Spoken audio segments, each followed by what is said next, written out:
علشان تبدا في الديجيتال ماركتنج مهم جدا تبقى عارف ان الديجيتال ماركتنج هو مقسوم نصين، ديجيتال وماركتنج. مش هينفع تبدا في الديجيتال من غير ما تبقى فاهم ماركتنج. اهم حاجه لازم تبقى عارفها في الماركتنج، تبقى عارف الاساسيات. الماركتنج بيتمحور حوالين شويه حاجات، بيتمحور حوالين ماركت ريسيرش، سيجمنتيشن، الفور بيز اللي هي البرودكت او السيفن بيز، يعني ايا كان الناس بتسميها ايه دلوقتي بغض النظر. يعني دول اساسيات، دول ما ينفعش تدخل في الديجيتال او تبقى بتقول ان انت تشتغل في الصناعه بتاعه الماركتنج من غير ما تبقى عارف الاساسيات دي. بعد كده بنبتدي نشوف التولز او الحاجات اللي ظهرت بسبب الديجيتال. يعني هو الديجيتال ده هو عباره عن ايه؟ هو عباره عن الانترنت عموما. الانترنت لما ظهر مع حاجات كتير جدا زي السيرش انجن، فالسيرش انجن اتخلق له حاجه اسمها الاس اي او او السيرش انجن اوبتمايزيشن. بعد كده الكونتنت، بقينا محتاجين نكتب كونتنت. الكونتنت زمان كنا بنكتبه بشكل، عشان الديجيتال بقينا نكتبه بشكل مختلف.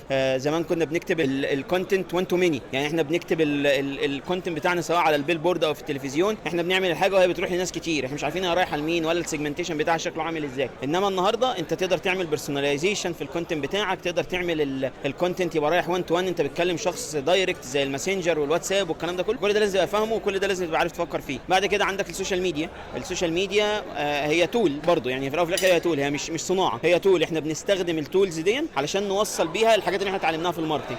نشوف بقى الكوميونيكيشن بتاعتنا شكلها هيبقى عامل ازاي، وهنوصل الحاجه بتاعتنا للناس دي ازاي، وهكذا. عندك بعد كده الاعلانات برضو نفس الفكره.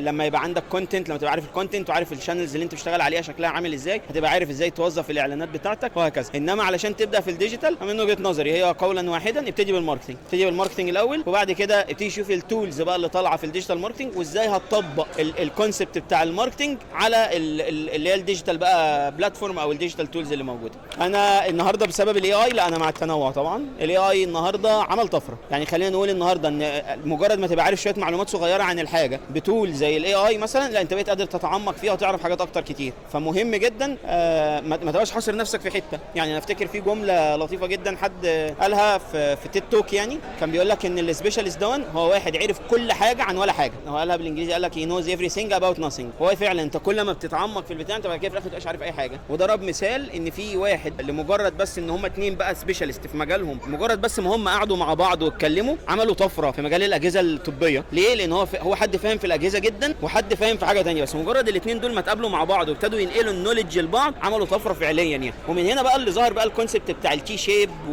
والحاجات دي. ليه؟ لان هي بتقول لك بلاش تبقى متخصص قد ما ان انت تعرف حاجات كتير عن حاجات كتير وتتخصص في حاجه. مش عيب، يعني مش عيب انت متخصص، بس ايه يعني لازم توسع دايره النولج بتاعتك. ايه عفوا يا ادم علي يا حبيبي. نصيحتي اللي لسه بيبدا ان هو اول حاجه من بره يخش يذاكر شويه في كل مجال على لحد ما يستقر على انهي مجال اللي فعلا عايز يكمل فيه.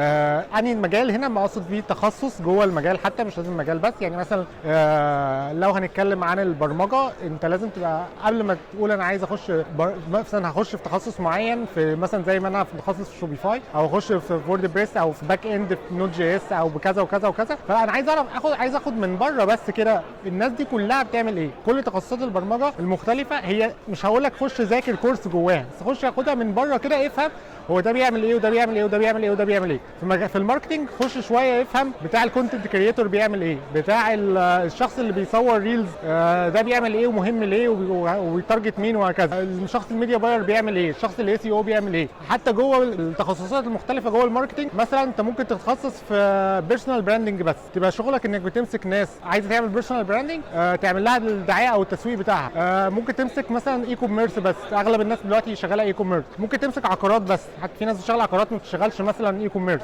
فتفهم ده لوحده بيعمل ايه وده لوحده بيعمل ايه وده لوحده بيعمل ايه. فلما يبقى عندك نظره كده شموليه عن ناس كتير قوي فاهم كل واحد فيهم بيعمل ايه، ساعتها عندك نظره من فوق كده تعرف تخش بقى تقول لا خلاص انا قررت اكتر حاجه انا ميال ليها، مثلا ان انا ابقى ريلز كرييتور، شخص بيعمل ريلز، او لا انا عايز ابقى كاتب محتوى بيكتب السكريبتات بتاعه الفيديوهات مش عارف ايه. مش هتعرف تختار كويس غير لما تبص عليهم كلهم من فوق الاول، وبعد ما بصيت عليهم كلهم من فوق تعرف تختار كويس جدا. لكن لو تخش في واحده بس لان فلان الفلاني قال لك بص خش ميديا باير، فانت بتخش فيه وخلاص وانت مش فاهم الباقي، هيبقى اختيارك ده محدود ومش كويس، ممكن يكون مش احسن اختيار ليك. يعرف شويه معلومات عن كل تخصص، شويه معلومات عن كل تخصص، يفهم بس ده بيعمل ايه وده بيعمل ايه وده بيعمل ايه. ممكن ياخد كراش كورس في كل حاجه. كراش كورس يعني ايه تسويق بالمحتوى، كراش كورس يعني ايه ميديا باير، كراش كورس يعني ايه اس اي او، كراش كورس يعني ايه كذا كذا كذا كذا، كراش كورس يعني ايه بيرسونال براندنج. خدت كراشات كورسات صغيره دي خلاص بقى اختار تخصص وتدوس فيه. بص، النصيحة يعني اتعلم البيزكس بتاع الماركتينج. عندك كتاب اسمه حسام حسان، ماركتينج بالمصري لحسام حسان، ابحث بيه كده على جوجل او اي حتة اقراه، هيديك البيزكس كلها بتاع الماركتينج بشكل بروفيشنال وسلس قوي. الحاجة التانية خش على اليوتيوب، خد الكورسات اللي موجودة بتاع الناس الجميلة المحترمة اللي موجودة معانا في المجال، مقدمين كورسات فور فري. تمام، خلص دول، بعد كده ابدا طبق. ما تقولش ان انا اروح اخد كورس ادفانس او حاجه زي كده، لا، طبق الاول. وبعد التطبيق ده هتطلع بتجربه ولو بسيطه. يعني اهم حاجه انت ممكن تعملها في اي كارير عامه انت شغال فيه، تصبر. اصبر عشان ممكن ما تاخدش النتيجه من اول مره.